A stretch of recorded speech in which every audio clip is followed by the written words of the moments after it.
So the problem with doing this on male pelvises, not the problem, the challenge is when a male pulls his pelvis up to here, here's his crest.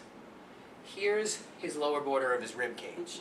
Okay? So if I go on here and I try to have Justin pull up, go ahead and pull up. Once I get to about here, I've got no purchase on anything.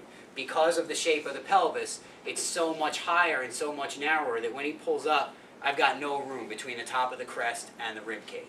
So I'm going to change my manual contacts a little bit for a male pelvis. So I would do everything the same way. I could bring them down and do my rhythmic initiation the same way. Okay? I could do a quick stretch the same way. But what I'm going to do, I'm going to come on the same tissue lock right here. This hand, I'm usually going to come anterior to his ASIS, right at his hip crease.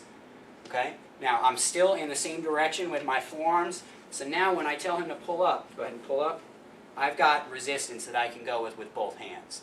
If all I've got is here, I've got no leverage right there. Okay? So I'm going to bring you down and go ahead and pull up. Right there, and come down, and pull up.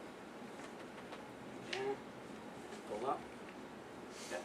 Okay? The only challenge with this that you have to be careful about is if someone does not engage their trunk at all and they really tend to be a hip flexor and you contact here, he might just pull right up here and want to do all hip flexion with it, so I'm not going to let that happen. So I might start him just at end range, so I'm going to bring you up a bit. Feel I've got you pulled up here, I'm going to sink in here and just have you hold it. Good, and let it slowly come down. Good, and pull back up. And I'm watching that he's not rolling. What a lot of people will do, watch if I change my position a little bit, let it come down.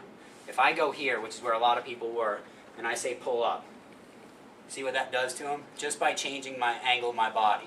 So I've got to get right here and say pull up. Now he's going into that anterior elevation. Okay? All right, so let's practice anterior